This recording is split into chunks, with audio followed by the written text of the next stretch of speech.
ಎಲ್ಲರೂ ಜೊತೆಯಲ್ಲಿದ್ದು ನಾನು ತಪ್ಪು ಮಾಡಿದಾಗ ಒಳ್ಳೆ 4 ಲೈನ್ಸ್ ಬರೆದು ಸಿನಿಮಾಗಳಿಗೆ ಸಪೋರ್ಟ್ ಮಾಡ್ತಿರೋದ್ರಿಂದನೇ ಈ ಥರ ಹೊಸ ಹೊಸ ಪ್ರಯತ್ನಗಳಿಗೆ ನಮಗೆ ಸ್ಫೂರ್ತಿ ಆಗುತ್ತೆ. ಸೊ ನಿಮ್ಗಳೆಲ್ಲರ ಶಕ್ತಿಯಿಂದನೇ ನಾನು ಈ ಥರ ಸಿನಿಮಾ ಇಂಡಸ್ಟ್ರಿಲಿ ಬರೀ ಆ್ಯಕ್ಟರ್ ಆಗಿ ಇಲ್ಲದೆ ಬೇರೆ ಏನಾದ್ರು ಮಾಡ್ಬೋದು ಅನ್ನಿಸ್ದಾಗಲೇ ಒಂದು ಪ್ರೊಡಕ್ಷನ್ ಹೌಸ್ ಸ್ಟಾರ್ಟ್ ಮಾಡಬೇಕು ಅಂತ ಅನಿಸಿದ್ದು. ಆದರೆ ನಿಮ್ಮೆಲ್ಲರಿಗೂ ಗೊತ್ತಿರೋ ಹಾಗೆ ನಾನು ಒಬ್ಬ ಕಲಾವಿದನ ಮಗ. ನನ್ನ ತಂದೆ 40 ವರ್ಷದಿಂದ ಇಂಡಸ್ಟ್ರಿಲಿ ಇಟ್ಕೊಂಡು ಬಂದಿದ್ದವರು. ಸೊ ಅವತ್ತಿನ ಕಾಲದಲ್ಲೇ ಅವರು ಪ್ರೊಡಕ್ಷನ್ ಮಾಡಿ, ಸೀರಿಯಲ್ ಮಾಡಿ, ಸಿನಿಮಾ ಮಾಡಿ, ಒಂದಷ್ಟು ಹರ್ಡಲ್ಸ್ಗಳನ್ನ ಫೇಸ್ ಮಾಡಿ ಅದನ್ನು ನಾನು ನೆಕ್ಸ್ಟ್ ತೊಗೊಂಡು ಹೋಗ್ಲೇಬೇಕಾಗತ್ತೆ. ಕಲಾವಿದನಾಗಿ ನಾವು ಪೇಮೆಂಟ್ ತೊಗೊಳ್ತೀವಿ, ಆ್ಯಕ್ಟ್ ಮಾಡ್ತೀವಿ, ಅದೆಲ್ಲ ಮುಗೀತು. Then what next? ನಮ್ಮ ಸಿನಿಮಾಗಳನ್ನ ನಾವು ಮಾಡ್ಕೊಬೇಕಲ್ಲ. ನಮ್ಮ ಮೈಂಡ್ ಸೆಟ್ ಇರುವಂಥ ಒಂದಷ್ಟು ಫ್ರೆಂಡ್ಸ್ಗಳನ್ನ ಜೊತೆಲಿ ಇಟ್ಕೊಂಡು ಒಂದಷ್ಟು ಕೆಲಸಗಳು ಮಾಡಬೇಕಾಗತ್ತೆ. ಸೊ ಆ ಥರ ಪ್ರಯತ್ನದಲ್ಲಿ ನಾನು ಒಂದು ಸಂಸ್ಥೆನ ಹುಟ್ಟಾಕಿದ್ದು, ಬಾಂಡ್ ಸಾಲೋ ಕಂಪ್ನಿ ಅಂತ. ಸೊ ಈ ಕಂಪ್ನಿ 2 ಇಯರ್ಸ್ ಬ್ಯಾಕಿಂದನೇ ಆಪರೇಷನ್ಸ್ ನಡೀತಾ ಇತ್ತು. ಆ್ಯಂಡ್ ಈ ಕಂಪ್ನಿಯಲ್ಲಿ ತುಂಬ ಒಳ್ಳೊಳ್ಳೆ ರೈಟರ್ಸ್ಗಳಿದ್ದಾರೆ, ತುಂಬ ಒಳ್ಳೊಳ್ಳೆ ಟೀಮ್ಗಳಿದೆ, ನನಗೆ ಒಳ್ಳೊಳ್ಳೆ ಕೊಲಾಬ್ರೇಷನ್ಸ್ಗಳಿದೆ. ಸೊ ಅದ್ಭುತವಾದ ಒಂದು ಸಿನಿಮಾಗೆ ಏನೆಲ್ಲ ಬೇಕು ಅದನ್ನೆಲ್ಲ ಬ್ಯಾಕ್ಗ್ರೌಂಡ್ ವರ್ಕ್ ತುಂಬ ಚೆನ್ನಾಗಿ ಮಾಡಿದ್ವಿ. ಝೀರೋ ಸ್ಕ್ರಾಚಿಂದ ವರ್ಕ್ ಮಾಡಿದ್ದೀವಿ. ಆಲ್ರೆಡಿ ನನ್ನ ಹತ್ರ 4 ಒಳ್ಳೊಳ್ಳೆ ಕಥೆಗಳಿದೆ. Why Java, then why Chakri sir ಈ ಪಿಕ್ಚರ್ಗೆ ಅಂತ ಹೇಳಿದ್ರೆ, ನನ್ನ ಬಿಚ್ಚುಗತ್ತಿ ಸಿನಿಮಾಯಿಂದನೂ ಬ್ಯಾಕ್ ಬೋನ್ ಆಗಿ ನಿಂತಿದ್ದಾರೆ ನನಗೆ ಚಕ್ರಿ ಅಣ್ಣ. ದೆನ್ ಪ್ರೆಸ್ಸಲ್ಲಾಗಿರ್ಬೋದು, ನನ್ನ ಸ್ಕ್ರಿಪ್ಟ್ ಸೆಲೆಕ್ಷನಲ್ಲಾಗಿರ್ಬೋದು, ಯಾವುದೇ ಆಗಲಿ ಪ್ರತಿಯೊಂದು ಹಂತದಲ್ಲೂ ಗೈಡ್ ಮಾಡ್ಕೊಂಡು ಬಂದಿದ್ದಾರೆ. ಸೊ ನಮ್ಮಿಬ್ಬರದ್ದು ರಿಲೇಷನ್ ಒಂದು 5-6 ವರ್ಷದ ಹಳೇ ರಿಲೇಷನ್ನು. ಸೊ ಪ್ರತಿಯೊಂದು ಹಂತದಲ್ಲೂ ನಾನು ಯಾವುದೋ ಒಂದು ಕತೆ ಒಪ್ಕೊಂಡಾಗ, ನೀನು ಈ ಥರ ಅಲ್ಲ ಕತೆ ಮಾಡಬೇಕು, ನೀನು ಬೇರೆ ಥರದ್ದು ಮಾಡಬೇಕು, ಒಂದು ಕಂಟೆಂಟ್ ಕತೆ ಮಾಡಬೇಕು, ಆ ಥರ ಹೇಳಿ ಪ್ರತಿ ಹಂತದಲ್ಲೂ ಹೇಳ್ಕೊಂಬರ್ತಾ ಇದ್ರು. ಈ ಕತೆನ ನಾನು ಒಂದು 2 ಇಯರ್ಸ್ ಬ್ಯಾಕ್ ಹಿಂದೆ ಕೇಳಿದ್ದು. ಇದು ಆ್ಯಕ್ಚುಲಿ ಇದೊಂಥರ ಹಾಂಟಿಂಗ್ ಕತೆ. ಇದು ಅಂದರೆ ತುಂಬ ಜನ ಇಂಡಸ್ಟ್ರಿಯಲ್ಲಿ ಇರೋರಿಗೆ ಈ ಘಟನೆ ನಡೆದಿದೆ, ಅದು ಗೊತ್ತಿಲ್ಲ.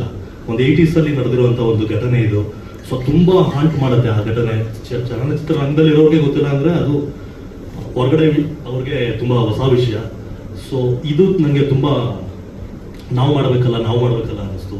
ದೆನ್ ತುಂಬ ಫ್ರೆಂಡ್ಸ್ಗಳ ಸಪೋರ್ಟ್ ಇರೋದ್ರಿಂದ ಯಾವತ್ತೇ ಆಗಲಿ ನನಗೆ ನಿರ್ಮಾಪಕ ಅಂತ ಹಾಕ್ಸ್ಕೊಬೇಕು, ನನ್ನ ಹೆಸರು ಹಾಕೊಬೇಕು ಅನ್ನೋದು ಎಲ್ಲೂ ಇಲ್ಲ. ನನಗೆ ಒಳ್ಳೆ ಸಿನಿಮಾ ಮಾಡಬೇಕು ಅಷ್ಟೇ. ಅದಕ್ಕೋಸ್ಕರ ನಾನು produce by bond swallow company ಅಂತಲೇ ಹಾಕಿರೋದು. ಸೊ ಈ ಪ್ರೊಡಕ್ಷನಲ್ಲಿ ತುಂಬ ಒಳ್ಳೊಳ್ಳೆ ಕಂಟೆಂಟ್ಗಳು ಬರುತ್ತೆ ಅಂತ ನಾನು ತುಂಬ ಪ್ರಾಮಿಸ್ ಮಾಡ್ತೀನಿ. ದೆನ್ ಈ ಸಿನಿಮಾ ನನ್ನೊಬ್ಬನಿಗೆ ಅಲ್ಲ, ಈ ಬ್ಯಾನರ್ ನಾನೊಬ್ಬನೇ ಕೆಲಸ ಮಾಡಬೇಕು ಅನ್ನೋದೇನಿಲ್ಲ. ಆ ಕತೆಗೆ ಯಾರ್ಯಾರು ಸೂಟ್ ಆಗ್ತಾರೆ ಆ ಥರದ್ದು ಎಲ್ಲರನ್ನೂ ಹಾಕೊಂಡು ಒಟ್ಟುಗೂಡಿಸಿ ಒಂದು ಸಿನಿಮಾ ಮಾಡಬೇಕು ಅನ್ನೋದು ನನ್ನ ಕನಸು. ದೆನ್ ಹಾಗೆ 2 ಇಯರ್ಸಿಂದನೂ ಜೊತೆಲಿ ಟ್ರಾವೆಲ್ ಮಾಡ್ತಾ ಇದ್ದೀವಿ. ನಾವಿಬ್ಬರು ಸಿನಿಮಾ ಮಾಡಬೇಕು ಅಂತ ಬಂದಾಗ ಯಾವ ಥರ ಸಿನಿಮಾ ಮಾಡ್ಬೋದು, ಯಾವ ಸ್ಕ್ರಿಪ್ಟ್ ಮಾಡ್ಬೋದು. ಆ್ಯಕ್ಚುಲಿ ನಮಗೆ ಬೇರೆ ಬೇರೆ ಕಥೆಗಳು ಬಂತು. ಸೊ ತುಂಬ ದೊಡ್ಡದಾಗಿ ಏನಾದ್ರು ಮಾಡೋಣ ಅಂತ ಹೊರಟಾಗ ಈ ಕತೆ ಅಲ್ಲ, ಬೇರೆ ಯಾವುದೋ ಕತೆಗೆ ನಾವೆಲ್ಲ 3 ಜನನು ಸೇರಿದ್ದು ಆ ಕತೆ ಬಗ್ಗೆ ಎಕ್ಸ್ಪ್ಲೈನ್ ಮಾಡ್ತಾರೆ. ದೆನ್ ಅದೇ ನಮ್ಮ ನೆಕ್ಸ್ಟ್ ಸ್ಟೆಪ್ಪು. ಈ ಸಿನಿಮಾ ಆದಮೇಲೆ ಅದನ್ನು ಮಾಡಬೇಕು ಅಂತಿದ್ದೀವಿ. ನಮ್ಮನ್ನು ನಂಬಿ ಒಂದು ಸಿನಿಮಾಗೆ ಡೇಟ್ ಕೊಡ್ತಾರೆ ಅಂದರೆ ಅವ್ರನ್ನ ನಾವು ಬೇರೆ ಥರ ಹಾಕೊಳಕ್ಕಾಗಲ್ಲ, ಅಂದರೆ ಬೇರೆ ಥರ ಯೂಸ್ ಮಾಡ್ಕೊಳಕ್ಕಾಗಲ್ಲ. ಸೊ ಒಂದು ಪ್ರಾಪರ್ ಆಗಿರೋದು ಒಂದು ಕಂಟೆಂಟ್ನೇ ಹೊಡಿಬೇಕು ನಾವು ಹೊಡೆದ್ರೆ. ಸೊ ಪ್ರಾಪರ್ ಆಗಿ ಒಂದು ತುಂಬ ಬೇರೆ ಥರದೇ ರೈಟಿಂಗ್ ಇರುವಂಥ ಒಂದು ಸಿನಿಮಾ ಮುಂದಿನ ದಿನಗಳಲ್ಲಿ ನಿಮಗೆ ಅರ್ಥ ಆಗುತ್ತೆ. ತುಂಬ ಅದ್ಭುತವಾಗಿ ಈ ಸಿನಿಮಾ ಬರುತ್ತೆ. Thank you sir. ಅಂಡ್ ನೀವು ಹೇಳಿದಾಗಲೇ ರಾಗಿಣಿ ಮ್ಯಾಮ್ ಯಾವಾಗಲೂ ಯಾವುದೇ ಒಂದು ಎಲ್ರಿಗೂ ನಮಸ್ಕಾರ. ಇವತ್ತು ತುಂಬಾನೇ ಒಂದು ಸ್ಪೆಷಲ್ ದಿನ ಅಂತಲೂ ಹೇಳ್ಬೋದು, ತುಂಬ ಖುಷಿಯಾಗಿರುವಂಥ ಒಂದು ದಿನನೂ ಹೇಳ್ಬೋದು. ಈ ಕಾಂಬಿನೇಷನ್ ಇಷ್ಟು ಬೇಗ ಈ ಒಂದು ಮಟ್ಟದಲ್ಲಿ ಲಾಂಚ್ ಆಗುತ್ತೆ, ಈ ಒಂದು ಟೈಟಲ್ ಆಗಲಿ, ಒಂದು ಬ್ಯಾನರ್ ಆಗಲಿ, ತುಂಬಾ ಖುಷಿ ಆಗ್ತಿದೆ. ಟು ಸ್ಟಾರ್ಟ್ ವಿತ್ ರಾಜವರ್ಧನ್ ಅವರು, I think that he is one of the most hardworking people that I have seen and met in a really long time. ಅಂದರೆ ಒಂದು ಆ್ಯಕ್ಟರ್ ಆಗಬೇಕು ಅಂದರೆ ಸ್ಟಾರ್ ಬೇರೆ, ಲಕ್ ಬೇರೆ, ಟೈಮಿಂಗ್ ಅದೆಲ್ಲ of course is really important. But ಒಂದು stardom reach ಆಗೋದು is a very momentary thing. But maintaining that whole star ability, traction about yourself is something that really matters. And ಅದಕ್ಕಂತ ಅದ್ರ ಹಿಂದೆ ತುಂಬಾನೇ struggles ಇದೆ, ಅದ್ರ ಹಿಂದೆ ತುಂಬಾನೇ ಕಷ್ಟ ಇದೆ, ಅದ್ರ ಹಿಂದೆ ತುಂಬಾ ಶ್ರಮ ಇದೆ. ಅದರಲ್ಲಿ ಪಾಯಿಂಟ್ ಟು ಪಾಯಿಂಟ್ ಯಾವತ್ತು it's not a one day job ಅಂತ ನನ್ನ ಅಭಿಪ್ರಾಯ. ಬಿಕಾಸ್ ಇವತ್ತು this is my 15th year in the film industry. So ನಾನು ಎಲ್ಲ ಥರದ್ದು ಸ್ಟ್ರಗಲ್ಸ್, ಎಲ್ಲ ಥರದ್ದು ಪಾಸಿಟಿವ್ಸ್, ನೆಗೆಟಿವ್ಸ್ ಎಲ್ಲ ನೋಡ್ಕೊಂಡು ಬಂದಿದ್ದೀನಿ. So when I look at him as an actor, I feel very happy because he has a never letting go and never giving up spirit. So all the best ನಿಮಗೆ ಒಳ್ಳೆದಾಗಲಿ. ಇವತ್ತು ನಿಮ್ಮ ಬಾನ್ solo is a very special bird for people who don't know, and it has a very intense meaning. It's that bird that never gives up, has a leading power and has a lot of positivity and believes in growth. So I don't think he knew about it initially. And ನನಗೆ ಹೇಳ್ಬೇಕು, thank you so much Ardhan, thank you so much for supporting Rajavardhan as always. And when we discussed it initially, it's just something that came to him when we had a conversation about this, alva. And then I think it's coincidence how this bird and this name has come into play in your life and how your characteristics are matching with that. So now discussion ಮಾಡಿದಾಗ I'm like, it's a very interesting name, and ಈ ಥರ usual ಆಗಿ it pertains to a lot of positivity anta. So I'm wishing you all the best. And of course Java, ಅವ್ರು ಹೇಳಿದಾಗೆ ನಾವು meet ಮಾಡಿದ್ದು 3 ಜನ ಒಂದು ತುಂಬಾನೇ ಬೇರೆ ರೀತಿಯಾದ ಬೇರೆ ಅದ್ಭುತವಾಗಿರೋದು ಅಂತ ಒಂದು ಸ್ಟೋರಿಗೆ ಲೈನ್ಗೆ ಮೀಟ್ ಮಾಡಿದ್ದು. ಚಕ್ರವರ್ತಿ ಅವರು ಮೀಟ್ ಮಾಡಿದಾಗ ಈ ಟೋಲ್ಡ್ ಮಿ, ನೀವು ಮೇಲ್ಕೋಟೆಯಿಂದ ಡೆಲ್ಲಿ ಟ್ರಾವೆಲ್ ಮಾಡೋಕ್ಕೆ ರೆಡಿ ಇದ್ದೀರಾ, ನಡ್ಕೊಂಡು ಟ್ರಾವೆಲ್ ಮಾಡೋಕ್ಕೆ ರೆಡಿ ಇದ್ದೀರಾ? ಏನ್ ಮಾತಾಡ್ತಿದ್ದೀರಾ ನೀವು? I know that you have a very distinctive way of thinking and thought process, ಆದ್ರೂ ಏನೋ ಇದೆ. ಸೊ ಅಲ್ಲಿಂದ ಸ್ಟಾರ್ಟ್ ಆಗಿ ಈ ಒಂದು ಕಥೆಯಲ್ಲಿ ನಾವು ಸೆಟಲ್ ಆಗಿದ್ವಿ. And I am really happy to be a part of this film. ಯಾಕಂದ್ರೆ ಇನ್ನು ಮುಂದೆ ಬರ್ತಾ ದಿನದಲ್ಲಿ ಗೊತ್ತಾಗತ್ತೆ ನಿಮ್ಮೆಲ್ರಿಗೂ that what kind of character this is specially written for me. And ಯಾರ್ಯಾರು ನನಗೆ ತುಂಬ ಹತ್ರದಿಂದ ನೋಡಿರೋರು ಎಲ್ಲರೂ ಗೊತ್ತು ನನ್ನ ಜರ್ನಿ ಯಾವ ಥರ ಇದೆ. I seen positives, negatives, struggles ಎಲ್ಲ ಇದೆ ನನ್ನ ಲೈಫಲ್ಲಿ. ಆ್ಯಂಡ್ ಈ ಸಿನಿಮಾದಲ್ಲಿ ಕೂಡ there's a lot of relatability to my personal character and the character of the film. So thank you so much Chakravarthy ಅವರೇ, thank you so much Rajavardhan. I am truly honoured to be part of this film and looking forward to fantastic journey together. ಮತ್ತೆ ಎಲ್ಲ sir ಮಾತಾಡ್ತಾರೆ. Thank you so much for your patience and have a great day. Thank you ma'am. ಇಲ್ಲ ಎಲ್ರಿಗೂ ನಮಸ್ಕಾರ ಮತ್ತು ಎಲ್ರಿಗೂ ಸ್ವಾಗತ. ಮೊದಲೇ ಇವರಿಬ್ಬರು ಮಾತಾಡ್ಬಿಟ್ಟು ಬಚಾವ್ ಆಗ್ಬಿಟ್ರು. ನಾನು ಮಾತಾಡಿದ ಮೇಲೆ ಆಗಿದ್ರೆ ಕಷ್ಟ ಆಗಿರೋದು. ಈಗ ರಾಜವರ್ಧನ್ ಅವ್ರಿಗೆ ನನಗೆ ರಾಜು ಒಂದು ಯಾವುದು ರೂಢಿ. ರಾಜವರ್ಧನ್ ಅನ್ನೋದೇ ಒಂಥರ ನನಗೆ ದೊಡ್ಡವರನ್ನ ಕರೆದ ಒಂದು ಫೀಲಿಂಗ್ ಬರುತ್ತೆ. ಜಯನಗರದವರು ನಮ್ಮ ದೊಡ್ಡವರು ಬಾಸ್ನ ಕರೆದ ಫೀಲಿಂಗ್ ಬರುತ್ತೆ. ಇದುವರೆಗೂ ಹೇಳ್ತಾ ಇದ್ದೆ ಅವ್ರಿಗೆ ಯಾವಾಗಲೂ ನಟರಾಗಿದ್ರು, 4 ಸಿನಿಮಾ ಹೀರೋ ಅವರು, ಸ್ಟಾರು. ಅವ್ರ ತಂದೆ ಕೂಡ 40-45 ವರ್ಷಗಳ ಪ್ರಯಾಣ ಮಾಡ್ಕೊಂಡು ಬಂದಿದ್ದಾರೆ ಕನ್ನಡ ಚಿತ್ರರಂಗದಲ್ಲಿ. ಒಬ್ಬ ಹೀರೋ ಅಂದರೆ ಮೇಕಪ್ ಕೊಡೋಕೆ ಇಬ್ಬರು ಇರ್ತಾರೆ, ಕಾಸ್ಟ್ಯೂಮ್ಸ್ ಕೊಡೋಕೆ ಒಂದಿಬ್ಬರು ಇರ್ತಾರೆ, ಊಟ ಕೊಡೋಕೆ ಒಂದಿಬ್ಬರು ಇರ್ತಾರೆ. ಎಲ್ಲದಕ್ಕೂ ಒಂದೊಂದಷ್ಟು ಜನ ಅಪಾಯಿಂಟ್ ಆಗಿರ್ತಾರೆ ಅವ್ರನ್ನ ನೋಡ್ಕೊಳ್ಳೋಕ್ಕೆ. ಒಂದು ಪ್ಯಾಂಪರಿಂಗ್ ಕಿಟ್ಸ್ ಥರ ಅವ್ರನ್ನೆಲ್ಲ ನೋಡ್ಕೋತಾರೆ. ಪ್ರೊಡ್ಯೂಸರ್ ಆಗ್ಬಿಟ್ಟಿದ್ದಾರೆ ಈಗ. ಅವ್ರು ಕೊಡಬೇಕು ಬೇರೆಯವ್ರಿಗೆ ಮೇಕಪ್ಪು, ಅವರು ಗಾಡಿ ಕಳಿಸ್ಬೇಕು, ಅವ್ರ ಕ್ಯಾಮ್ರಾ ಕಳಿಸ್ಬೇಕು, ಎಲ್ಲದನ್ನು ಅವ್ರು ಮಾಡಬೇಕು. ಈ ಶಿಫ್ಟ್ ಇದೆಯಲ್ಲ, ಈ ರೂಪಾಂತರ ಇದೆಯಲ್ಲ, ಇತ್ತೀಚಿನ ದಿನಗಳಲ್ಲಿ ಆಕ್ಟರ್ಸ್ಗಳೇ ಪ್ರೊಡ್ಯೂಸರ್ ಆಗ್ತಾ ಇರೋದು, ಡೈರೆಕ್ಟರ್ಸ್ಗಳೇ ಪ್ರೊಡ್ಯೂಸರ್ ಆಗ್ತಾ ಇರೋದು. ಒಂದು ಲೆಕ್ಕಕ್ಕೆ ಅವರ ಜವಾಬ್ದಾರಿಯನ್ನ 1%ಇಂದ 100% ಮಾಡುತ್ತೆ. ನಿಜಕ್ಕೂ ಹೇಳ್ತೀನಿ, ಇಷ್ಟು ದೊಡ್ಡ ದೊಡ್ಡ ಬ್ಯಾನರ್ಗಳು, ದೊಡ್ಡ ದೊಡ್ಡ ನಿರ್ಮಾಪಕರುಗಳು, ನಿರ್ದೇಶಕರ ಜೊತೆ, ಆರ್ಟಿಸ್ಟ್ಗಳ ಜೊತೆ ಈ ಕನ್ನಡ ಚಿತ್ರರಂಗ ಇರ್ಬೋದು, ಭಾರತೀಯ ಚಿತ್ರರಂಗನ ಇಲ್ಲಿ ತನಕ ಎಳ್ಕೊಂಡ್ ಬಂದಿದ್ದಾರೆ ಅಂದ್ರೆ ತುಂಬಾ ಜವಾಬ್ದಾರಿ ಇರುತ್ತೆ. ತುಂಬಾ ಗಹನವಾಗಿ ತಗೊಂಡೋಗುವಂತ ವಿಷಯ. ಯಶ್ ಚೋಪ್ರಾ ಅವ್ರ ಒಂದು ಮಾತು ನನಗೆ ಯಾವಾಗ್ಲೂ ನೆನಪಾಗ್ತಾ ಇರುತ್ತೆ ಈ ನಿರ್ಮಾಪಕರುಗಳ ಬಗ್ಗೆ. ಯಾಕೆ ನನ್ನ ಸ್ನೇಹಿತ, ನನ್ನ ಸಹೋದರನೇ ಇವತ್ತು ನಿರ್ಮಾಪಕ ಆದಾಗ ತುಂಬಾ ಆ ಮಾತು ಸದಾ ನನ್ನ ನೆನಪಿಗೆ ಬರುತ್ತೆ. ಯಾವನಿಗೆ ಜೂಜಾಡೋನ್ ಇರ್ತಾನಲ್ಲ, ಅವನಿಗೆ ತನ್ನ ಮೇಲೆ ತನ್ನ ನಂಬಿಕೆ ಜಾಸ್ತಿ ಇರುತ್ತೆ. ಆ ಜೂಜಾಡೋನ್ ಒಂದು ಗಡ್ಸಿರುತ್ತೆ, ನಂಬಿಕೆ ಇರುತ್ತೆ. ಆ ತನ್ನಂಬಿಕೆ ಯಾರಿಗಿರುತ್ತೋ ಅವ್ನು ಪ್ರೊಡ್ಯೂಸರ್ ಆಗಬೇಕು ಅಂತ. All the best Raju, enter to this world. ಯಾಕಂದ್ರೆ ನಿರ್ಮಾಪಕರಾಗಿದ್ದಾರೆ. ಬಾನ್ ಸೋಲೋ ಅಂತ ಹೆಸರಿಟ್ಟಾಗ ನಾನು ಇದ್ಯಾಕಿದು ಅಂತ ಹುಡುಕ್ತೆ ಅದ್ರ ಬಗ್ಗೆ ಸ್ವಲ್ಪ. ಅದು ಪುರಾತನ ಕಾಲಘಟ್ಟದಲ್ಲಿ ಯುದ್ಧಕ್ಕೆ ಸ್ಪೈ ಆಗಿ ಬಳಸುವಂತ ಒಂದು ಹಕ್ಕಿ. ಅದು 12 ವರ್ಷಕ್ಕೊಂದ್ಸಲ ಅದ್ರ ಬ್ರೀಡ್ನ ಪ್ರೊಡಕ್ಟ್ ಮಾಡುತ್ತೆ, ವಿದೇಶಿ ಹಕ್ಕಿ. ಈಗ ಮೆಟ್ಟೂರ್ ಕಡೆ ಎಲ್ಲ ತುಂಬಾ ಇದೆ. ಅದು ಹೋಗಿ ಹೆಸರನ್ನ ಅಂತದ್ದು ಇಟ್ಟಿದ್ದಾರೆ. ಯುದ್ಧಕ್ಕೆ ಬಳಸುವಂತ ಒಂದು ಸ್ಪೈ ಮಾದರಿಯ ಒಂದು ಹಕ್ಕಿಯನ್ನ ಇಟ್ಕೊಂಡು ಹೊರಟಿದ್ದಾರೆ. ಆ ಹಕ್ಕಿ ಜೊತೆ ಜರ್ನಿ ಚೆನ್ನಾಗಿರ್ಲಿ. ನಿರ್ಮಾಪಕರಾಗಿ ಯಶಸ್ವಿ ಆಗಬೇಕು ಕನ್ನಡ ಚಿತ್ರರಂಗಕ್ಕೆ. ಈ ತರ ಅವ್ರ ಜೊತೆ ಒಂದು ತಂಡ ಇದೆ. ನನಗೆ ತುಂಬಾ ಇಷ್ಟ ಆಗಿದೆ ಅಂದ್ರೆ ರಾಜವರ್ಧನ್ ಅವ್ರೊಬ್ಬರೇ ಬಿಟ್ಟಿಲ್ಲ, ಅವ್ರ ಫ್ರೆಂಡ್. ಈಗ ಸಚಿನ್ ಅವ್ರು ಇರ್ಬೋದು, ಇಲಿಯಾಸ್ ಅವ್ರು ಇರ್ಬೋದು, ನಾನಿರ್ಬೋದು, ಇನ್ನೂ ಒಂದಷ್ಟು ಫ್ರೆಂಡ್ಸ್ ಇದ್ದಾರೆ, ಅವರೆಲ್ಲ ಮುಂದೆ ಮುಂದೆ ಗೊತ್ತಾಗ್ತಾರೆ. ಒಂದು ತಂಡ, ಒಳ್ಳೆ ಸ್ನೇಹಿತರ ತಂಡ, ಅಭಿರುಚಿ ಇರೋರ ತಂಡ ಬೆನ್ನ ಹಿಂದೆ ಇದೆ. ಒಂದು ಪ್ಯಾಷನ್ ಇರೋರು ಬೆನ್ನ ಹಿಂದೆ ಇರೋದ್ರಿಂದ ಬಹುಶಃ ನಮಗೆ ಬಜೆಟ್, ಮಾರ್ಕೆಟಿಂಗು, ಆ ಸಿನಿಮಾ ನಿರ್ಮಾಣ ಕಾರ್ಯದಲ್ಲಿ ಏನೇನು ಬೇಕೋ ಕ್ರಿಯೇಟಿವ್ ಆಸ್ಪೆಕ್ಟ್ಸ್ ಅಲ್ಲಿ ಏನೂ ತೊಂದರೆನೇ ಆಗೋದಿಲ್ಲ ಅನ್ನೋದು ಇದುವರೆಗೂ ನನಗೆ ಗೊತ್ತಾಗಿದೆ. ಅಷ್ಟು ಭರವಸೆ ಬಂದಿದ್ದರಿಂದ ಎಲ್ಲರೂ ಸೇರಿ ಕೈ ಹಾಕಿದ್ವಿ. ಸೊ ಅವರಿಗೆ ನಿಮ್ಮೆಲ್ಲರ ಪರವಾಗಿ ಮತ್ತು ನನ್ನ ಪರವಾಗಿ, ಚಿತ್ರರಂಗದ ಪರವಾಗಿ ನಿರ್ಮಾಣಕ್ಕೆ ಕೈ ಹಾಕಿರೋದ್ರಿಂದ ಅದು ಅವ್ರ ತಂದೆಯವರ ಕನಸು. ರಾಜವರ್ಧನ್ ಫಸ್ಟ್ ನೀವು ಆಕ್ಟ್ ಮಾಡಿದ್ ಗೊತ್ತಾ ನಿಮಗೆ? ಎಲ್ಲ ಆಕ್ಟ್ ಮಾಡಿದ್ದೀರ ಅಂತ ಇದನ್ನ ಇಲ್ಲೇ ಹೇಳಬೇಕು ಅಂತ ನಾನು ಇಷ್ಟು ವರ್ಷದಲ್ಲಿ ಹೇಳಿಲ್ಲ ಅದನ್ನ. ನಿಮ್ಮ ತಂದೆಯವರು ನನಗೊಂದು ಇಂಟರ್ವ್ಯೂ ಬಂದಿದ್ರು. ನಿಮ್ಮ ತಂದೆ ಪ್ರೊಡಕ್ಷನ್ ಅಲ್ಲಿ ನೀವು ತೊಟ್ಲಲ್ಲಿದ್ದಾಗ ಆಕ್ಟ್ ಮಾಡಿಸಿದ್ದಾರೆ. ಆ ಫೋಟೋ ನನ್ನ ಹತ್ರ ಇದೆ. ತೊಟ್ಲಲ್ಲಿದ್ದಾಗ ಇವ್ರ ತಂದೆ ಆಕ್ಟ್ ಮಾಡಿಸಿದ್ದಾರೆ. ಅಂದ್ರೆ ಅವ್ರ ತಂದೆ ಕನಸದು ಥಿಯೇಟರ್ ಬಂದು ರಂಗಭೂಮಿಯ ಹಿನ್ನೆಲೆ ಇರೋರು. ಅದು ರಂಗಭೂಮಿ ಅನ್ನೋದೇ ಅದೊಂದು ದೊಡ್ಡ ಚಂಡ ಮದ್ದಲೆ. ಅದು ಅಲ್ಲಿಂದ ಬಂದು ಸಿನಿಮಾಗಳಲ್ಲಿ ಆಕ್ಟ್ ಮಾಡಿ, ನೂರಾರು ಸಿನಿಮಾಗಳಲ್ಲಿ ಮಾಡಿ, ಇವತ್ತು ಅವ್ರ ತಂದೆಗೆ ತಾಯಿಗೆ ಅದೆಷ್ಟು ಸಂತೋಷ ಆಗ್ತಾ ಇರ್ಬೋದು. ತನ್ನ ಮಗ ಪ್ರೊಡಕ್ಷನ್ ಕಂಪನಿ ಮಾಡ್ತಾ ಇದ್ದಾರೆ, 4-6 ಜನ ಕೆಲಸ ಕೊಡ್ತಾ ಇದ್ದಾರೆ.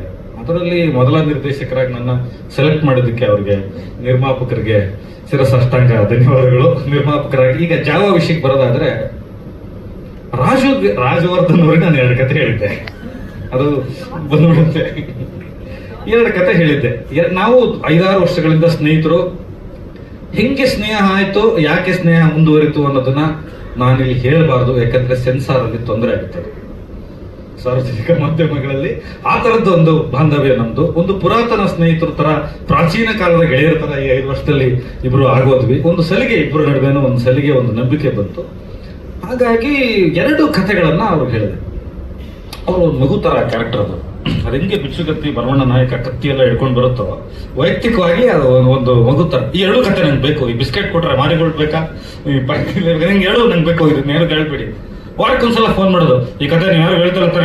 ಇಲ್ಲ, ನಾನೇ ಮರ್ತು ಬಿಟ್ಟಿದ್ದೀನಿ ರಾಜು, ಬಿಟ್ಬಿಡಿ, ಯಾರು ಹೇಳಲ್ಲ.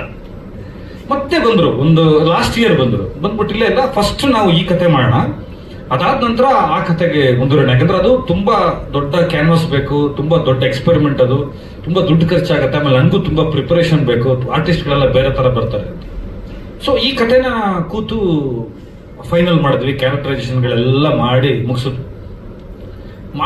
ಮೇಲೆ ಇದ್ರಲ್ಲಿ ಒಂದು ನಾಯಕಿ ಪಾತ್ರ ಬರುತ್ತೆ. ಇದು ವಿಲನ್ನ, ಹೀರೋಯಿನ್ನ, ಇದೇನು ಅಂತಾನೆ ಗೊತ್ತಾಗ್ತಾ ಇಲ್ಲ. ಇದು ಬೇರೆ ತರ ಒಂದು ಡಿಸೈನ್ ಆಗಿದೆ. ಇದನ್ನ ಯಾರು ಮಾಡ್ತಾರೆ ಅಂತ ಕೇಳಿದ್ರು ಅವರು 1 ವರ್ಷದಿಂದ. ಇದನ್ನ ಕೇಳಿದ್ರು ಅವರು, ರಾಗಿಣಿ ಅವರೇ. ಇದನ್ನ ಕೇಳಿದ್ಮೇಲೆ ನಾನು ಹೌದಲ್ವಾ, ಇದನ್ನ ಯಾರು ಹೇಳೋದು?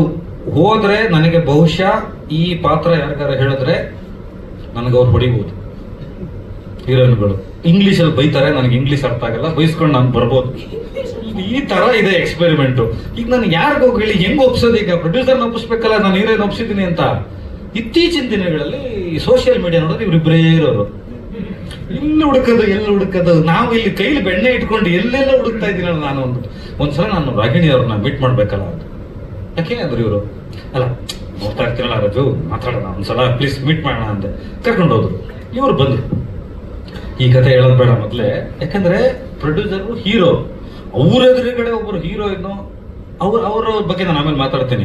ಅಂಥವ್ರ ಬಾಯಿಂದ ಇದನ್ನ ಯಾವನ್ ಮಾಡ್ತಾನೆ ಅಂತ ಕೇಳ್ಬಿಟ್ರೆ ಏನು ಬೇರೆ ಆಗ್ಬಿಡ್ತಲ್ಲ ಅಂದ್ಬಿಟ್ಟು ಮೊದಲೊಂದು ಕತೆ ಹೇಳಿದೆ. ನೋಡಿ, ಒಂದು 20 ನಿಮಿಷದಲ್ಲಿ ಒಂದು ಲೈನ್ ಹೇಳ್ತೀನಿ ನಿಮಗೆ. ಮೇಲ್ಕೋಟೆಯಿಂದ ಡೆಲ್ಲಿಗೆ ನೀವು ನಡ್ಕೊಂಡು ಹೋಗ್ಬೇಕು, ಒಂದು ಸೀರೆ ಹಿಡ್ಕೊಂಡು. ಡೆಲ್ಲಿಲಿ ಯಾರೋ ಒಬ್ರು ನಿಮಗೆ ಸಿಗ್ತಾರೆ. ಇದು ನಿಜವಾಗ್ಲೂ ಭಾರತದಲ್ಲಿ ನಡೆದಿರುವಂತ ಘಟನೆ 80ರ ದಶಕದಲ್ಲಿ ಅಂತ ಹೇಳಿ. ಇವ್ರು ಅವ್ವಾರ್ಬಿಟ್ರು, ಏನು ಡೆಲ್ಲಿ ಟು, ಏನು Melkote to Delhi to walking. ಇವರು ತುಂಬಾ ಇಂಗ್ಲಿಷ್ ಚೆನ್ನಾಗಿ ಬರುತ್ತೆ, ನನಗೆ ಅದು ಅರ್ಥವೇ ಆಗಲ್ಲ. ಮೋಸ್ಟ್ ಅದೊಂದು ಪ್ರಾಬ್ಲಮ್ ಆಗ್ಬೋದು. ಅಷ್ಟು ಇಂಗ್ಲಿಷಲ್ಲಿ ಬೈದ್ರು. ಈಗ ಮಾಡೋಕ್ಕಾಗೋದಿಲ್ಲ, ಇದು this is pitching Dus this I will do that in the next ಅವ್ರು ಕಾಲ್ದಲ್ಲಿ ಮಂತೆಲ್ಲ ಅಂದ್ರು. ಏನಾರ ಮಾಡ್ಕೋತಾ, ಈಗ ಇನ್ನೊಂದು ಕತೆ ಹೇಳ್ತೀನಿ ಅಂದ್ರೆ ಅಷ್ಟೊಂದು ರಾಂಗ್ ಆಗ್ಬಿಟ್ಟೆ. ಈಗ ಒಂದು ಪಿಚ್ ಸೆಟ್ ರೆಡಿ ಆಗಿದೆ, ಈಗ ಸ್ಟೇಜಿಂಗ್ ಮಾಡಿದ್ದೀನಿ ಕತೆನ ಅಂದ್ಬಿಟ್ಟು ನೆಕ್ಸ್ಟ್ ಜಾವ ಕತೆ ಹೇಳಿದೆ. ಅದು ಹೇಳಿದ ತಕ್ಷಣ ಇವ್ರು you are inspired by me, ನೀವು ನಂದು ಕತೆ ಬರ್ತಿದ್ದೀರಾ ಅಂತ. ಇಲ್ಲ ಮೇಡಮ್, ನಾನು ಬರ್ಬಿಟ್ಟಿದ್ದೆ ಇದು. ನಾನೊಂದು ಮಾತು ಹೇಳಿದೆ ಅವ್ರಿಗೆ, ಚಿತ್ರರಂಗದಲ್ಲಿರುವ ಅಥವಾ ಯಾವುದೇ ಕ್ಷೇತ್ರದಲ್ಲಿರುವ ಹೆಣ್ಣು ಮಕ್ಕಳಿಗೆ ಎಷ್ಟು ಒತ್ತಡ ಬೀಳುತ್ತೆ. ಈ ಮೇಲ್ಚಾವನಿಸಮ್ ಈ ಸಮಾಜದಲ್ಲಿ ಏನೆಲ್ಲ ಫೈಟ್ ಮಾಡಬೇಕಾಗುತ್ತೆ, ಅದನ್ನ ಹೇಗೆಲ್ಲ ತಡ್ಕೋಬೇಕಾಗುತ್ತೆ. ಮತ್ತೆ ಬ್ಲಾಕ್ ಅಲ್ಲಿ ಇರಬೇಕು ಮನುಷ್ಯ, ಇಲ್ಲ ವೈಟ್ ಅಲ್ಲಿ ಇರಬೇಕು, ಗ್ರೇಗೆ ಹೇಗೆ ತಳ್ಳಿಬಿಡ್ತಾರೆ. ಅದ್ರ ಹೋರಾಟ ಏನು? ನಾನು ನಿಮ್ಮನ್ನ ಹತ್ರದಿಂದ ನೋಡಿಲ್ಲ, ಆದ್ರೆ ನಾನು ಬೇರೆ ತರದ್ದು ಒಂದು ರೂಪದಲ್ಲಿ ಇರೋದ್ರಿಂದ ನಾನು ಅದನ್ನೆಲ್ಲ ನೋಡಿದ್ದೀನಿ. ಅದು ನಿಮಗೆ ತುಂಬಾ ಸಾಮ್ಯತೆ ಬರ್ತಾ ಇದೆ. ಇದು ಬೇರೆ ತರ ಅನ್ಸೋ ಕ್ಯಾರೆಕ್ಟರ್ ಆಗಿರೋದ್ರಿಂದ ನಿಮಗೆ ಹೇಳ್ತಾ ಇದ್ದೀನಿ ಇದ್ರಲ್ಲಿ ಒಂದು ಚಾಲೆಂಜ್ ಇದೆ ಅಂತ. ರಾಜವರ್ಧನ್ ಕ್ಯಾರೆಕ್ಟರ್ ಹೇಳ್ತಿದ್ದೆ ಆಮೇಲೆ ಅವ್ರಿಗೊಂದು ಟೆಸ್ಟ್ ಕೊಟ್ಟಿದ್ದು. ಸೊ ಅದೆಲ್ಲ ಹೇಳಿದ್ಮೇಲೆ ಸೀನ್ ಟು ಸೀನ್ ಹೇಳ್ಬಿಡಿ ಅಂದ್ರು. ರಾಜವರ್ಧನ್ ಹೇಳ್ದೆ, ರಾಜವರ್ಧನ್ ರೋಡಿ ಮಾಡ್ಕೋಬೇಕು ಹೇಳಿ. ಅಲ್ಲ ಇದು ಸೀನ್ ಟು ಸೀನ್ ಕೇಳ್ತಾ ಇದಾರಲ್ಲ ಹೆಂಗೆ, ಆಮೇಲೆ ಒಪ್ಕೊಳ್ಳೋದವ್ರು ಏನ್ ಮಾಡೋದು ಅಂತ. ನಂಗೆ ಚೆನ್ನಾಗಿ ಗೊತ್ತು ಇದನ್ನು ಒಪ್ಕೊಳ್ಳೋದು ಕಷ್ಟ ಇದೆ ಅಂತ. ಸರಿ ಅಂತ ಧೈರ್ಯ ಮಾಡಿ ಒಂದು ವಾರ ಬಿಟ್ಟು ತುಂಬಾ ಮೆಲೋ ಡೌನ್ ಆಗಿ ತುಂಬಾ ಸಾಫ್ಟ್ ಆಗಿ ಅಲ್ಲಿ ಇರೋ ಕ್ರೌರ್ಯನ, ಅಲ್ಲಿ ಬರೋ ಒತ್ತಡನ, ಆ ಪಾತ್ರಕ್ಕೆ ಬರೋ ಸವಾಲುಗಳನ್ನೆಲ್ಲ ನಾನು ತುಂಬಾ ಸಬ್ಬಿನ ತರ ಹೇಳ್ತಾ ಇದ್ದೀನಿ. ಇಂಟ್ರೋಲ್ ಪಾಯಿಂಟಿಗೆ ಹೇಳಿದ್ರು ರಾಗಿಣಿ ಅವರು, ಸರ್ ಅದೇನ್ ಬರ್ದಿದ್ರೆ ಅದಕ್ಕೆ ಹೇಳ್ಬಿಡಿ, ನಿಮ್ ಬಾಡಿ ಲ್ಯಾಂಗ್ವೇಜ್ಗೂ ನೀವು ಹೇಳ್ತಾ ಇರೋದಕ್ಕೂ ನನಗೆ ಅರ್ಥ ಆಗ್ತಾ ಇದೆ, ನಾನು ಆಕ್ಟರ್ ಅಂದ್ರು. ಥ್ಯಾಂಕ್ ಯು ಮೇಡಮ್ ಅಂದ್ಬಿಟ್ಟು ತಡ ಅಂತ ಸ್ಟಾರ್ಟ್ ಮಾಡಿದೆ. ಅಲ್ಲಿಂದ ಈ ಸಿನಿಮಾ ಅಧಿಕೃತವಾಗಿ ಆಗುತ್ತೆ ಅಂತ ಆರಂಭ ಆಯ್ತು. ರಾಜವರ್ಧನ್ ಇದೇ ಕಥೆ ಯಾಕೆ ಮಾಡಬೇಕು ಅಂತ ಶುರು ಆಯ್ತು. ಅವ್ರೊಂಥರ ಕ್ವಶನ್ ಕೇಳ್ತಾನೆ ಇರ್ತಾರೆ. ಅದು ಎಂದೂ ಮುಗಿಯದ ಕ್ವಶನ್ ಪೇಪರ್ ರಾಜವರ್ಧನ್ ಅಂದ್ರೆ ಕೇಳ್ತಾನೆ ಇರ್ತಾರೆ. ದಿನಾ ಕರ್ಕೊಂಬರೋದು ಮನೆಗೆ ಬಂದಾಗೆಲ್ಲ. ನಾವು ಯೂಶಲಿ ಅವ್ರ ತಂದೆ ಮನೆ ನನ್ನ ಮನೆ ತುಂಬಾ ಹತ್ತಿರದಲ್ಲಿದೆ. ನಾನು ಅವ್ರ ತಂದೆಯವ್ರ ಜೊತೆ ತುಂಬಾ ಮಾತಾಡ್ತಾ ಇರ್ತೀನಿ. ನಿಮ್ ತಂದೆಯವ್ರಿಗೆ ಹೋಗ್ಬಿಟ್ಟು ಈ ತರ 80s ಅಲ್ಲಿ ಇತ್ತ ಅಂತ ಕೇಳಿ ಅಂತ ಒಂದ್ ಬಿಡೋದು ಪಾಯಿಂಟ್. ಅವ್ರಾಗ ಅವ್ರ ತಂದೆ ಕೇಳಿದಾಗ ಹೌದು ಈ ತರದಿತ್ತು, ಇದೆಲ್ಲ ನಡೆದಿತ್ತು ಚಿತ್ರರಂಗದಲ್ಲಿ, ಈ ತರ ಲೈವ್ ಅಲ್ಲಿರೋ ಹೆಣ್ಮಗಳು ಒಬ್ರು ಇದ್ರು ಅಂತ ಅವ್ರಿಗೆ ಹೇಳ್ಬಿಟ್ಟಿದ್ದಾರೆ. ಹಂಗಂದ ತಕ್ಷಣ ಹೊಡ್ ಬಂದ್ರು, ಇದ್ರಂತೆ ನೋಡಿದಾರಂತೆ. ನಾನು ಎಲ್ಲ ಆಲ್ರೆಡಿ ಕಟಿಂಗ್ಸ್ ಇಟ್ಕೊಂಡಿದ್ದೆ. ದಿನಾ ಬಂದಾಗ ಒಂದೊಂದು ಸ್ಮೆಲ್ ತೋರಿಸೋದು. ಒಂದು ವಾಸನೆ, ಪೆಟ್ರೋಲ್ ವಾಸನೆ, ಹೂವಿನ ವಾಸನೆ, ಜಾಸ್ಮಿನ್ ವಾಸನೆ, ಯಾವುದೋ ಒಂದು ಸುಗಂಧ ಪುಷ್ಪದ ವಾಸನೆ ತಂದ್ಬಿಡೋದು, ಯಾವುದೋ ವಾಸನೆಗಳು ತೋರಿಸೋದು. ಈ ವಾಸನೆ ನೋಡಿದಾಗ ನಿಮ್ಗೆ ಏನಾಗುತ್ತೆ ರಾಜವರ್ಧನ್ ನಿಮ್ಗೆ ಏನಾಗುತ್ತೆ ಅನ್ನೋದು ಈ ಸ್ಮೆಲ್ ನೋಡಿದಾಗ ಇದು ಒಂಥರ ಚೆನ್ನಾಗಿದೆ ನಾನು. ಈ ಸ್ಮೆಲ್ ನೋಡಿದ್ರೆ ಏನನ್ಸುತ್ತೆ ಅನ್ನೋದು. ವೃಷಭಾವತಿ ಕಾಲುಗೆಲ್ಲ ಕರ್ಕೊಂಡೋಗಿ ವಾಸನೆ ತೋರಿಸಿದ್ದೀನಿ. ಈಗ ಇಲ್ಲಿಂದ ಪಿಕ್ಚರ್ ಶುರುವಾದ್ರೆ ಹೇಗಿರುತ್ತೆ ಅಂದೆ. ಅಯ್ಯೋ ಇದಾ, ಈ ವಾಸನೆ ಹೇಗೆ ಬರ್ತಾ ಇದೆ ಅಂದ್ರು. ಕಥೆನೇ ಹೇಳಿದಿನಲ್ಲ ಅಂದೆ. ಸೊ ಅವರು ಕ್ಯಾರೆಕ್ಟರ್ ಅಂದ್ರೆ ಈಗ ಅವ್ರು ತುಂಬಾ ರೆಡಿ ಆಗ್ಬೇಕು ಇಬ್ರು. ಈಗ ಅಲ್ಲೊಂದು ಓಡೋದಿದೆ. ಬಹುಶಃ ದೊಡ್ಡವರು ವಿಷ್ಣು ಸರ್ ನನ್ನ ಗುರು, ಅವ್ರು ಹಾಕಿದ ಕೈಲಿ ಇವತ್ತಿಗೂ ಇಟ್ಕೊಂಡಿದ್ದೀನಿ. ನಾನು ತುಂಬಾ ಪ್ರೀತಿಸೋರವರು. ಅವ್ರು ಆದ್ಮೇಲೆ ಇದು ಚಾಣಕ್ಯ ಅಂತ ಒಂದು ಸಿನಿಮಾ ಇತ್ತು ಅವ್ರದ್ದು, ಓಡ್ತಾನೆ ಇರ್ತಾರೆ ಸಿನಿಮಾದಲ್ಲಿ. ಅದೊಂದು ಪಿಕ್ಚರ್ ತೋರಿಸ್ತೆ, ಈ ತರ ಓಡ್ತಾ ಇರ್ಬೇಕು ಇಡೀ ಸಿನಿಮಾದಲ್ಲಿ ಅಂತ. ಆ ಲೆವೆಲ್ಗೆಲ್ಲ ಬಂದ ಮೇಲೆ ಒಂದು ಒಳ್ಳೆ ಟೀಮ್ ಕಟ್ಟಿದ್ವಿ. ನಮ್ಮ ಪೂರ್ಣಚಂದ್ರ ತೇಜಸ್ವಿ ಮ್ಯೂಸಿಕ್ ಡೈರೆಕ್ಟರ್ ಇರ್ಬೋದು, ಆರ್ಟ್ ಡೈರೆಕ್ಟರ್ ಇರ್ಬೋದು, ಈಗ DOP ಒಂದು ನಾಳೆ ನಾಡೋದ್ರಲ್ಲಿ ಆಗುತ್ತೆ, ಲೊಕೇಶನ್ಸ್ಗಳಿರ್ಬೋದು, ಹೇಗೆ ಈ ಸಿನಿಮಾನ ಡಿಸೈನ್ ಮಾಡಬೇಕು ಅನ್ನೋದಿರ್ಬೋದು ಎಲ್ಲ ನಾನು, ನಮ್ಮ ಶಿವರತ್ನ, ಸಿಂಧು, ನಮ್ಮ ಟೀಮ್ ಎಲ್ಲ ಸೇರಿಕೊಂಡು ಎಲ್ಲ ಒಂದು ತಂಡಕ್ಕೆ ತಂದ ಮೇಲೆ ನಮ್ಮ ತೆಲುಗಿಂದ ಗೋಪಾಲ್ ಅಂತ ರೈಟರ್ ಬಂದಿದ್ದಾರೆ, ರಾಜನ್ ಮಾಧವ್ ಅಂತ ಅವರು ಚೇರನ್ ಅವ್ರಿಗೆ ತುಂಬಾ ಹಲವಾರು ಸಿನಿಮಾಗಳು ಮಾಡಿದ್ದಾರೆ, ಫಾದ್ ಫಾಸಿಲ್ಗೆ ಒಂದು ಸಿನಿಮಾ ಮಾಡಕ್ಕೆ ಕೊಟ್ಟಿದ್ದಾರೆ. ಎಲ್ಲ ಸ್ನೇಹಿತರನ್ನ ಕರೆದು ಕತೆ ಹೇಳಿದೆ. ಇದ್ರೊಳಗೆ ಮಜಾ ಇದೆ. ಯೋಗರಾಜ್ ಬಿಟ್ರೆ ಹೋಗನ್ ಕತೆ ಹೇಳಿದೆ. ರಾಜವರ್ಧನ್ಗೆ ಏನು ಹೇಳಿಲ್ಲ ನಾನು, ಭಟ್ರಿಗೆ ಹೇಳ್ಬಿಡ್ತೀನಿ ಇದು ಮ್ಯೂಸಿಕ್ ಸ್ಟೇಷನ್ ಅವ್ರಿಗೆ ಹಾಕ್ತೀನಿ ಅಂತ. ಕ್ಲೈಮ್ಯಾಕ್ಸ್ ಕೇಳ್ಬಿಟ್ಟು ಅವು ಹಾರ್ಬಿಟ್ಟು, ಚಿತ್ರಪ್ಪ ನೀನು ಈ ಕ್ಲೈಮ್ಯಾಕ್ಸ್ ಬದಲಾಯಿಸಿದ್ರೆ ಮಾತ್ರ ನಾನು ಈ ಪಿಕ್ಚರ್ ಕೆಲಸ ಮಾಡ್ತೀನಿ ಅಂದ್ರು. ಇಲ್ಲ ನಾನು ಬದಲಾಯಿಸಕ್ಕಾಗಲ್ಲ, ಇದೇ ಕ್ಲೈಮ್ಯಾಕ್ಸ್, ಇದು ಮಾನವ ದ್ರೋಹಿ, ಇದು ಜನದ್ರೋಹಿ, ರಾಜ್ಯದ್ರೋಹಿ ಕ್ಲೈಮ್ಯಾಕ್ಸ್ ಅಂದ್ರು. ರಾಜ್ಯದ್ರೋಹಿ ಆಲ್ರೆಡಿ ಬಂದ್ಬಿಟ್ಟ ನಿನ್ನೆ ಮೊನ್ನೆಯಿಂದ ಕ್ಷಮೆ ಕೇಳಾಯ್ತು ಅವರು. ಇದು ಆ ಥರದ್ದಿಲ್ಲ ಅಂತ ಹೇಳಿ ಅವ್ರು ಒಪ್ಸಿದ ಮೇಲೆ ಇಲ್ಲ ಈ ಕ್ಲೈಮ್ಯಾಕ್ಸ್ ನನ್ನ ಹಾಂಟ್ ಮಾಡ್ತಾ ಇದೆ ಅಂದ್ರೆ ಯೋಗರಾಜ್ ಬಿಟ್ರು. ನಿಮಗೆ ಹಾಂಟ್ ಆಗ್ತಾ ಇದೆ ಅಂದ್ರೆ, ನಿಮ್ಮಂತ ಒಬ್ಬ ಪರಮ ಪೋಲಿ ವಿಕಟಗಳಿಗೆ ಹಾಂಟ್ ಆಗ್ತಾ ಇದೆ ಅಂದ್ರೆ ಸಾಮಾನ್ಯ ಜನರಿಗೆ ಹಾಂಟ್ ಆಗುತ್ತೆ ಅಂದ್ಬಿಟ್ಟು ಸ್ಕ್ರಿಪ್ಟ್ ನ ಲಾಕ್ ಮಾಡಿದ್ರು. ಈಗ ಇಷ್ಟು ತಯಾರಿಗಳಾಗಿದೆ. 10ನೇ ತಾರೀಕಿಂದಾನೆ ಸ್ಕ್ರಿಪ್ಟ್ ಫೈನಲ್ ಇದ್ರದ್ದು ಕೆಲಸ ಶುರುವಾಗಿ. ನಾನು ಅನ್ಕೊಳ್ತಾ ಇರೋದು ಒಂದು 12 ಸ್ಕ್ರಿಪ್ಟ್ ಬರೆದಿಟ್ಟಿದ್ದೀನಿ. ಬೌಂಡ್ ರೆಡಿ ಇರೋದು, ಲೈನ್ಸ್ ಒಂದು 300 ಹೇಳ್ತೀನಿ. ನಾನೇನ್ ತೀರ್ಮಾನ ಮಾಡಿದ್ದೆ ಅಂದ್ರೆ, ಕೆಲವು ವಿಚಾರದಲ್ಲಿ ತುಂಬಾ ಭ್ರಮ ನಿರಸನ ಆಗಿತ್ತು ನನಗೆ. 200 ಕಿಲೋಮೀಟರ್ ಸ್ಪೀಡಲ್ಲಿ ಓಡ್ಸಕ್ ಸ್ಟಾರ್ಟ್ ಮಾಡ್ಬಿಡ್ತಾರೆ, ತಡ ಅಂತ ಒಂದು ಟೋಲ್ ಹಾಕ್ಬಿಡ್ತಾರೆ ಮಧ್ಯದಲ್ಲಿ. ಈಗ ನನಗೆ ಇಲ್ಲ ಸ್ಪೀಡಾಗಿ ಓಡಿಸಿ, ಇಲ್ಲ ಸ್ಲೋ ಆಗಿ ಓಡಿಸಿ, ಎರಡರಲ್ಲೊಂದು, ಈ ಮಧ್ಯದಲ್ಲಿ ಇಡಬೇಡಿ ಅಂತ ನಾನು. ಈ ಜಿಂಕೆ ಪಾರ್ಕ್ ಹತ್ರ ನಂದೊಂದು ಸಮಾಧಿ ಇದೆ, ಎಲ್ರಿಗೂ ಗೊತ್ತು. ಕಾಲೇಶಿಲ್ಬೆ ಪುಸ್ತಕ ಬಿಡುಗಡೆ ಮಾಡುವಾಗ ನಂದೇ ಸಮಾಧಿ ಇದೆ already. I have my own in English graveyard that I don't know full English. Come on Rajavardhan tell me. ಆ ಸಮಾಧಿಗೆ ಹೋಗ್ಬಿಟ್ಟು ಸ್ಕ್ರಿಪ್ಟ್ ಹಾಕ್ಬಿಟ್ಟು ಸುಟ್ಟಾಕ್ಬಿಡೋಣ ಅಂತ ಡಿಸೈಡ್ ಮಾಡಿದ್ದೆ ನಾನು. ಸೀರಿಯಸ್ಲಿ ನಾನು ಗಂಭೀರವಾಗಿ ಹೇಳ್ತಾ ಇದ್ದೀನಿ. ಎಷ್ಟು ಬೇಸರ ಆಗಿತ್ತು ಕೆಲವು ವಿಚಾರದಲ್ಲಿ ಅಂದ್ರೆ, ನಾನು ಇನ್ನೊಬ್ರಿಗೆ ಕತೆ ಹೇಳ್ತೀನಿ, ಇಲ್ಲೊಬ್ರು ಇದ್ದಾರೆ. ನಮ್ಮ ನವೀನ್ ಕೃಷ್ಣ ಇದ್ದಾನೆ, ಮೆಲ್ಲಬೊಮ್ಮಾಯಿ ಡೈರೆಕ್ಟ್ರು, ಜರ್ನಲಿಸ್ಟು. ಈ ಜರ್ನಲಿಸಮ್ ಇಂದ ಬಂದು ಅಲ್ಲಿಂದ ಇಲ್ಲಿ ಬಂದು ಡೈರೆಕ್ಷನ್ ಮಾಡಿ ಕಮರ್ಷಿಯಲ್ ಪ್ಯಾಟರ್ನ್ ಹೋಗಿ ನಾನು 40 ಸಿನಿಮಾ ಜರ್ನಿ ಮಾಡಿದ್ದೀನಿ ಅಂದ್ರೆ ಸಖತ್ತು ಬಿದ್ದಿದೆ ಅದೇ. ಅದಕ್ಕೆ ಬಂದವ್ರಿಗೆ ಗೊತ್ತಿರ್ತದೆ. ನಮ್ಮ ಶಾರದಾ ಇದ್ದಾರಲ್ಲ, ಅವ್ರಿಗೆ ಫೋನ್ ಮಾಡೋದು ನಾನು ಬೇಜಾರಾದಾಗೆಲ್ಲ. ಈ ತರದೊಂದು ಶಾರದಾ ನಾನು ಕತೆ ಮಾಡಿದ್ದೀನಿ ಅಂತ ಕತೆ ಹೇಳೋದು. ಅವ್ರು ಆ ಕಡೆಯಿಂದ ಬೈತಾರೆ, ಸಾಯೋದ್ರೊಳಗಡೆ ಕತೆ ತೆಗೆದುಬಿಟ್ಟು ಸತ್ತೋಗು, ಇದು ನನ್ನ ಕತೆ ಹೇಳಿ ನನಗೆ ಹಿಂಸೆ ಕೊಡಬೇಡ, ಎಷ್ಟು ಕತೆ ಹೇಳಿ, ಇನ್ ಯಾರಿಗೆ ಹೇಳೋದು? ಯಾಕೆ ಶಾರದಾ ಹೇಳೋದು ಅಂದ್ರೆ, ಶಾರದಾ ಮಾತನ್ನ ಇಂಡಸ್ಟ್ರಿ ಅವ್ರು ಕೇಳ್ತಾರೆ, ಯಾರ್ಯಾರು ಪ್ರೊಡ್ಯೂಸರ್ ಹೇಳ್ತಾರ ಅಂತ. ಇದಕ್ಕೆ ಹೇಳೋದು ನಾವು ನೆಕ್ಸ್ಟ್ ಶಾರದೆ ಏನಂದ್ರೆ ನೀನ್ ಸತ್ತೋಗಿ ನಮ್ದು ಇದು ಸಿನಿಮಾ ತೆಗ್ದ್ಬಿಟ್ಟು. ನಾನು ಸಚಿನ್ ಅವ್ರಿಗೆ ಹೋಗೋಂತ ಕತೆ ಹೇಳಿದ್ದೀನಿ. ನಾನು ರಸ್ತೆಯಲ್ಲಿ ಯಾವ ತರ ಆಗಿದ್ದೆ ಈಗ ನಾನು ನೋಡಮ್ಮ, ನಮ್ದೊಂದು ಸಮಸ್ಯೆ ಇದೆ, ನಾನು ಎಲ್ಲೂ ಒಂದ್ ಕಡೆ ನಿಲ್ತಿರಲಿಲ್ಲ, ನಂದೇ ಸಮಸ್ಯೆ. 100 ಕಡೆ ಒಳ್ಳ ತೋಡಿದ್ರೆ ನೀರು ಬರಲ್ಲ, ಒಂದೇ ಕಡೆ ತೋಡಬೇಕು ಅಂತ ನಮಗೆ ಕಲಿಸ್ಕೊಟ್ಟಿದ್ದೆ JP ನಗರದ ನನ್ನ ಶಾಂತಿನಿವಾಸ. ಅಲ್ಲಿ ಹೋದ್ಮೇಲೆ ಗೊತ್ತಾಗಿದ್ದು ಒಂದ್ ಕಡೆ ನಿಲ್ಬೇಕು ಅಂತ ನಮ್ಮ ಅಣ್ಣ ಕಲಿಸಿದ್ದು. ಅದಾದ್ಮೇಲೆ ಈಗ ಮೊದ್ಲೊಂದು ಕಾಲ ಇತ್ತು, ದೇವ್ರು ಮುಟ್ಟಿದ್ರು ಕಲ್ಲಾಗ್ಬಿಡ್ತಾ ಇದ್ದ. ಇವಾಗ ಒಂದು ಕಾಲ ಬಂದಿದೆ, ಕಲ್ಲು ಮುಟ್ಟಿದ್ರು ದೇವ್ರಾಗ್ತಾ ಇದೆ. 5 ಸಿನಿಮಾ ಇದೆ ನಾನು ಬರೆಯೋದಕ್ಕೆ, ಇವಾಗ ಕೆಲಸಗಳಿದೆ ಅಷ್ಟು, ತಮಿಳು ತೆಲುಗು ಚಿತ್ರರಂಗದಲ್ಲಿ ಅಷ್ಟು ಕೆಲಸಗಳಿದೆ. ಸೊ ಇದೆಲ್ಲ ಆದ್ಮೇಲೆ ಮೊದ್ಲು ಹೇಗಿತ್ತು ಅಂದ್ರೆ ರಸ್ತೆಯಲ್ಲಿ ಯಾರು ಸಿಕ್ಕಿದ್ರು ಬರೀ ಒಂದು ಕತೆ ಹೇಳ್ತೀನಿ ಅಂತ ಅಲ್ಲೇ ಕೂರ್ಸ್ಕೊಂಡು ಕತೆ ಹೇಳ್ತಾ ಇದ್ದೆ. ಎಲ್ಲ ಆಯ್ತು. ಈಗ ಒಂದು ಖುಷಿ ಅನ್ಬೇಕಾ, ಜವಾಬ್ದಾರಿ ಅನ್ಬೇಕಾ, ಎಲ್ಲ ಎಲ್ಲರ ಜೊತೆ ನಾನು ಇಲ್ಲಿ ಬದುಕಿ ಬಾಳಿದ್ದೀನಿ. ಎಲ್ಲರ ಅಂತರಂಗ ಗೊತ್ತಿರೋದು. ವಾಸು ಸರ್ ಇದ್ದಾರೆ, ಸೀನಿಯರ್ಸ್ಗಳಿದ್ದಾರೆ, ನಾನು ಲಂಕೇಶ್ ಪತ್ರಗಳಿದ್ದಾರೆ, ನನ್ನ ಫಸ್ಟ್ ಫೋಟೋಗ್ರಾಫರ್. ನನ್ನ ಫೋಟೋ ಕೊಡೋದಕ್ಕೆ ಸಾಯಿಸಿ ನನಗೆ ನನ್ನನ್ನ ಮನು ಮಾಡಿ ಪರ್ಸನಲ್ ಮಾತುಗಳು ಎಲ್ಲ ನನ್ನ ಮೇಲೆ ಇರಲಿ, ನಮ್ಮ ತಂಡದ ಮೇಲೆ ಇರಲಿ. ರಾಗಿಣಿಯವರ ಬರ್ಡೇಗೆ ಒಂದು ವಿಶೇಷವನ್ನ ನಿಮಗೆ ಕೊಡ್ತಾ ಇದ್ದೀವಿ.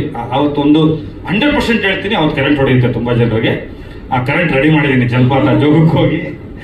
ಆಮೇಲೆ ಸ್ಪೆಷಲಿ ಹೇಳಬೇಕು ಅಂದ್ರೆ ರಾಜವರ್ಧನ್ಗಿರೋ ಸಿನಿಮಾ ನಂಬಿಕೆ. ನನಗೆ ಅವ್ರನ್ನ ನೋಡಿದಾಗೆಲ್ಲ ಒಂದು ಏನನ್ಸುತ್ತೆ ಅಂದ್ರೆ ಅದೇನಾರಾಗ್ಲಿ ಅಣ್ಣ ಮಾಡ್ಬಿಡೋಣ ಅನ್ನೋದು. ಏನಾರಾಗ್ಲಿ ಅಂದ್ರೆ ಹೆಂಗ್ ರಾಜು, ಇದೇನೋ ಮಾಡ್ತೀನಿ ನಾನು ಅಂತ ರೆಡಿ ಮಾಡೋದು. ಆ ಆಸಕ್ತಿ, ಆ ಪ್ರೀತಿ, ಆ ವಿಶ್ವಾಸ ಇದೆಯಲ್ಲ ಸಿನಿಮಾದ ಮೇಲೆ, ಇಲ್ಲದೆ ಹೋದ್ರೆ ತಗೊಳ್ಳಲ್ಲ. ಅದೆಲ್ಲವೂ ಚೆನ್ನಾಗಿ ಆಗುತ್ತೆ ಅನ್ನೋ ಒಂದು ನಂಬಿಕೆ ಮೇಲೆ ನೋಡಿ ಕನ್ನಡ ಚಿತ್ರರಂಗದ ಮುಂದಿನ ಭವಿಷ್ಯತ್ತಿನ ಅರುಣ್ ನೆಲ್ಸನ್ ಡೈರೆಕ್ಟ್ರು, ರೂಬಿ ಡೈರೆಕ್ಟ್ರು, ನಮ್ಮ ಕೃಷ್ಣ ಲೇಖನ ಉಪೇಂದ್ರ ಸರ್ ಜೊತೆ ಇದ್ದಾರೆ, ನಮ್ಮ ರಘು ಗೋವಿಂದರು, ಅಷ್ಟೂ ಜನ, ಸಿಂಧುಗೌಡ, ಎಲ್ಲ ಕನ್ನಡ ಚಿತ್ರರಂಗದ ಭಾವಿ ಮುಂದಿನ ಎಲ್ಲ ನಿರ್ದೇಶಕರು ಸಾಕ್ಷಿಯಾಗಿ ನಾನೊಬ್ಬ ಹಳೇ ಮಾಡೋ ಜಾವ ಗಾಡಿ ಸ್ಟಾರ್ಟ್ ಆಗ್ತಾ ಇದ್ದೀನಿ ಮತ್ತೆ ಕಿಕ್ ಹೊಡ್ಕೊಂಡು. ಟೈಟ್ಲ್ ಯಾಕೆ ಜಾವ ಅಂತ, ಯಾಕೆ ನಾನು ಈಗ ಎಲ್ಲ ಮುಚ್ಚಿಸ್ಕೊಂಡು ಹೊಡಿದ್ದಾರೆ ಕ್ವಶನ್ಸ್ಗೆ, ಅದಕ್ಕೆ ನಾನು ಹೇಳ್ಬಿಡ್ತೀನಿ. ನೀವು 100% ಇದರಲ್ಲೊಂದು ಲುಕ್ ನೋಡಿದಾಗ ಅಲ್ಲೊಂದು ಬಿರುಗಾಳಿ ಇದೆ, ಅಲ್ಲಿ ರಾಜವರ್ಧನ್ ಬರ್ತಾರೆ, ನಿಮ್ಗೆ ಗೊತ್ತಾಗುತ್ತೆ ಈ ಟೈಟ್ಲ್ ಯಾಕೆ ಜಾವ ಅಂತಿದೆ ಅಂತ. ಇದು ತುಂಬಾ ರಿಸರ್ಚ್ ಮಾಡಿ ಒಂದು ವಿಂಡ್ ಬೇಸ್ ಮೇಲೆ ಮಾಡಿ ಒಂದು ಕ್ಯಾರೆಕ್ಟ್ ಸೈಕಾಲಜಿಕಲ್ ಪ್ರೊಫೈಲ್ನ ತಂದು ಅದರೊಂದು ಕಮರ್ಷಿಯಲ್ ಪ್ಯಾಟರ್ನ್ ಅಲ್ಲಿ ಚಿತ್ರರಂಗದಲ್ಲೇ ನಡೆಯುವಂತ ಒಂದು ದೊಡ್ಡ ಹಳವಂಡದ ಕಥೆಯನ್ನ ಒಬ್ಬ ಸಾಮಾನ್ಯ ಹುಡುಗನ ಮುಖಾಂತರ ಹೋಗ್ತಾ ಇದ್ದೀವಿ. ನಿಮ್ಮೆಲ್ಲರಿಗೂ ಒಂದು ಸೆಂಟು ಬಾಟ್ಲು ಸದ್ಯದಲ್ಲೇ ಬರುತ್ತೆ ರಾಜವರ್ಧನ್ ಬರುತ್ತೆ, ಅಲ್ಲಿ ನಿಮಗೆ ಕಥೆ ಗೊತ್ತಾಗುತ್ತೆ. ಯಾಕಂದ್ರೆ ನಾನು ಕರೆದುಬಿಟ್ಟು ನಿಮ್ಮನ್ನೆಲ್ಲ ಕಥೆ ಹೇಳಲ್ಲ, ಈ ಥರದೆಲ್ಲ ಏನು ಮಾಡಲ್ಲ. ನೀವು ಕೇಳೋದು ಈಗಲೇ ಬೇಕಾದ್ರೆ ಕಥೆ ಹೇಳ್ಬಿಟ್ಟು ಸಿನಿಮಾ ತೆಗಿತೀವಿ. Thank you very much. ನಿಮ್ಮ ಪ್ರೀತಿ ಇರಲಿ, ಧನ್ಯವಾದಗಳು. As Chandrachud, will Deva Chakravarti change the Chandrachud in him as a controversial, whatever the person he is? ಮೂರು ಬರುತ್ತೆ ಶಾರದಾ. ಕನ್ವಿನ್ಸ್ ಮಾಡು, ಕನ್ಸ್ಯೂವ್ ಮಾಡು, ಕಾಂಟ್ರವರ್ಸಿ ಮಾಡು ಅಂತ. ಕನ್ವಿನ್ಸ್ ನಿಮ್ಮ ಮಾಡೋಕ್ಕಾಗಲ್ಲ ಅಂತ ನಂಗೆ ಗೊತ್ತಾಯ್ತು. ಕಾಂಟ್ರವರ್ಸಿ ನನಗೆ ತೊಂದರೆ ಆಗುತ್ತೆ ಅಂತ ಗೊತ್ತಾಯ್ತು. ಈಗಿನ ಮೇಲೆ ಎಲ್ಲರೂ ಕನ್ಸ್ಯೂವ್ ಮಾಡ್ತೀನಿ. C Chakravarti for conceive. I like your question. Love you. Okay, Java means speed. Will this movie complete in the same speed, or you will have a 5-year plan to come out or something? ಪಂಚವಾರ್ಷಿಕ ಯೋಜನೆ ಕೇಂದ್ರ ಸರ್ಕಾರ ಕೇಳಬೇಕು. ಪ್ರಶ್ನೆ correct ಆಗಿದೆ, producer ಕೇಳಿ ಪ್ರಶ್ನೆನ. ನಾನೆಂತೂ ಸ್ಪೀಡಲ್ಲಿ ಇದ್ದೀನಿ, 100% ಬೇಗ ಬರುತ್ತೆ. But why are you people always going back to 1980 story? ಯಾಕೆ ಇವಾಗಿನ ಕತೆ ಏನು ಇಲ್ಲ? ಖಂಡಿತವಾಗ್ಲೂ 80 ಸ್ಟೋರಿ ಅಲ್ಲ ಇದು. ಅಲ್ಲಿಂದ ಒಂದು ತುಣುಕನ್ನು ಎತ್ತಿದ್ದೀವಿ. ಇವತ್ತು 2025 ಏನ್ ನಡೆಯುತ್ತೋ ಅದು ಸೆಂಟ್ ಫ್ಯಾಕ್ಟ್ರಿ ಅಂತ ಹೇಳ್ತಾ ಇದ್ದೀನಿ, ಸೆಂಟ್ ಬಾಟ್ಲು ಅಂತ ಹೇಳ್ತಾ ಇದ್ದೀನಿ, ಜಾವ ಅಂತ ಹೇಳ್ತಾ ಇದ್ದೀನಿ. ಅಲ್ಲೇ ಒಂದು ಚಿತ್ರರಂಗದಲ್ಲಿ 80s ಅಲ್ಲಿ ನಡೀತಕ್ಕಂಥ ಒಂದು ಘಟನೆಯನ್ನು ತಗೊಂಡು ಅಲ್ಲಿಂದ ಕತೆ ಆರಂಭ ಆಗುತ್ತೆ. ಓಕೆ, ಪರ್ಸನಲ್ ಆಗಿ ಸಿಕ್ಕೋ ಸ್ಕ್ರಿಪ್ಟೇ ಕೊಟ್ಬಿಡ್ತೀನಿ, ಓದ್ಬಿಟ್ಟು ಏನಾದ್ರು ಇನ್ಪುಟ್ಸ್ ಇದ್ರೆ. Rajyavardhan, Yes, ma'am. So he's a road actor. What is your takeaway from him? Because it was not an ordinary feat for him to be a producer or anything. So ನೀವು ಅವ್ರ inspiration ಏನು ನಿಮಗೆ? ಅಂದ್ರೆ ಸಣ್ಣ ವಯಸ್ಸಿಂದನೂ ನಾವು ನೋಡ್ಕೊಂಡ್ ಬಂದಿದ್ದೀವಲ್ಲ, ಏನೇ ಆದ್ರೂ ಬಿಟ್ಕೊಟ್ಟಿಲ್ಲ ಅವರು. ಮೇ ಬಿ ಆ ಗುಣ ಎಲ್ಲ ಅವರಿಂದನೇ ಬಂದಿರೋದು ಅನ್ಸುತ್ತೆ. ಒಂದು ಯಲಹಂಕದಲ್ಲಿ ಒಂದು ದೊಡ್ಡ ಮನೆ ಇತ್ತು, ಆ ಮನೆನ ಸೇಲ್ ಮಾಡಿ ಪ್ರೊಡ್ಯೂಸ್ ಮಾಡಿತ್ತು. ದೆನ್ ಸೇಲ್ ಮಾಡಿ ನೆಕ್ಸ್ಟ್ ಕಟ್ ಮಾಡಿದ್ರೆ ಬಸವನಗುಡಿ ಲಾಡ್ಜಲ್ಲಿ ಒಂದು ಸಣ್ಣ ರೂಮಲ್ಲಿ ಇದ್ರು. ಮಿನಿಮಮ್ ಮೇ ಬಿ 6 years ಇದ್ರು ಅನ್ಸುತ್ತೆ. ಅವಾಗ ನಾನು ಅಜ್ಜಿ ಮನೇಲಿ, ನನ್ನ ಸಾಕಿದ್ದೆಲ್ಲ ಅಜ್ಜಿ ಮನೇಲಿ, ನಮ್ಮ ಅಕ್ಕನ ಹಾಸ್ಟೆಲಲ್ಲಿ ಓದಿಸಿದ್ದು. ದೆನ್ ಅದಾಗೆ ಇರೋದಿಲ್ವಲ್ಲ, ಮತ್ತೆ ಚೇಂಜ್ ಆಗತ್ತಲ್ಲ. ಸಮ್ ಟೈಮ್ಸ್ ಬ್ಯಾಡ್ ಫೇಸಸ್ ಇರುತ್ತೆ, ಅದಾದ್ಮೇಲೆ ಚೇಂಜ್ ಆಗತ್ತಲ್ಲ. ಸೊ ಅದನ್ನೆಲ್ಲ ನಾನು ಸಣ್ಣ ವಯಸ್ಸಿಂದ ನೋಡ್ಕೊಂಡ್ ಬಂದಿದ್ದೀನಿ.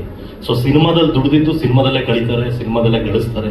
ಇವತ್ತು ನಾವೇನೇ ಊಟ ಮಾಡ್ತಿದ್ರು ಅದೆಲ್ಲ ಸಿನಿಮಾಯಿಂದಲೇ. ಸೊ ಸಿನಿಮಾಗೋಸ್ಕರ ನಾವೇನಾದ್ರು ಮಾಡಬೇಕು ಅನ್ನೋದೊಂದು ಥಾಟ್ ಅಷ್ಟೇ. So So you are going to have a makeover for Java or something? 200%. Okay, how to, Ragini, just to begin with, to be a superstar in a film. So what is your status in general, in reality as an actor?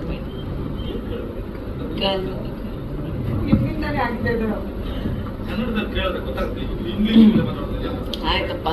ಅವ್ರು English paper ಅವರು ಅಂತ okay, ಇವಾಗ ಕೇಳಿದ್ನಲ್ಲ, ಆಯ್ತು, ಇವಾಗ ಆಯ್ತು ಅವಳಿಗೆ. ನಮಗೆ ಅರ್ಥ ಆಗಲ್ಲ If you ಮೇಡಮ್. can, ಇಲ್ಲ, I want to understand ನೀವೇನ್ ಕೇಳ್ತಾ ಇದ್ದೀರಾ ಎಕ್ಸಾಕ್ಟ್ಲಿ.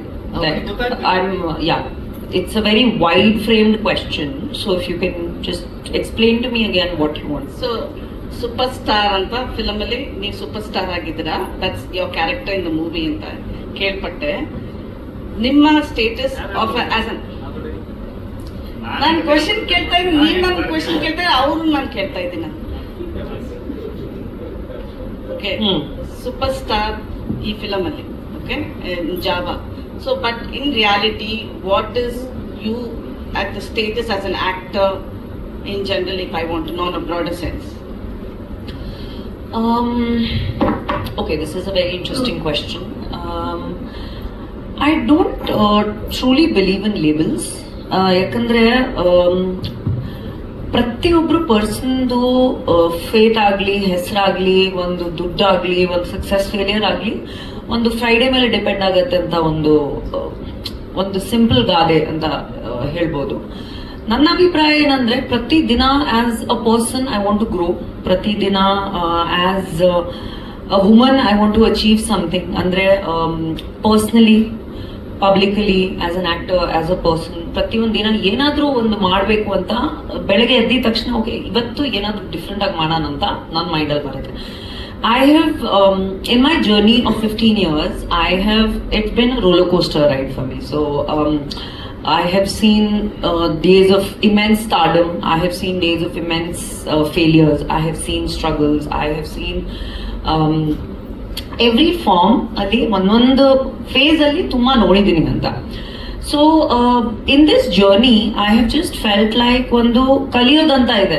ಪ್ರತಿಯೊಂದು ದಿನ ಒಂದ್ಸತಿ ತುಂಬಾ ಖುಷಿ ಆಗುತ್ತೆ, ಒಂದ್ಸತಿ ತುಂಬಾ ಬೇಜಾರಾಗುತ್ತೆ, ಒಂದ್ಸತಿ ಯಾಕನ ಇದೆಲ್ಲ ಆಗ್ತಿದೆ ಅಂತ ಅನ್ಸ್ಬಿಡುತ್ತೆ, ಮತ್ತೆ ಒಂದೊಂದ್ಸತಿ we are grateful. But on the whole, over all ಇವಾಗ ನೀವು ಜರ್ನಿ ನೋಡಿದ್ರೆ I just have nothing but gratitude. Like ನಿಜವಾಗ್ಲೂ ಈ ಒಂದು ನಾನು ನೋಡಿರೋ ಫೇಸಸ್ ಆಫ್ ಲೈಫಲ್ಲಿ ಇವಾಗ this year has started touchwood very well, and you know, ಒಂದೊಂದ್ಸತಿ ಸೊ ಒಂದು ವರ್ಷ ತುಂಬಾ ಚೆನ್ನಾಗಿರುತ್ತೆ, ಒಂದು ವರ್ಷ ತುಂಬಾ ಒಂದು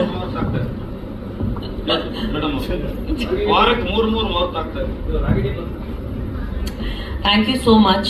I think this is happening because ಎಲ್ಲರೂ ಇರೋ ನನ್ನ ಮೇಲೆ ಪ್ರೀತಿ ಇರ್ಬೋದು, ಸಪೋರ್ಟ್ ಇರ್ಬೋದು, like people who really have loved me and supported me, our nanu irbodu, people who don't like me, never supported me, wanted to see me fail, avargu thank you, because it just inspires me to just do better and be a stronger person in that.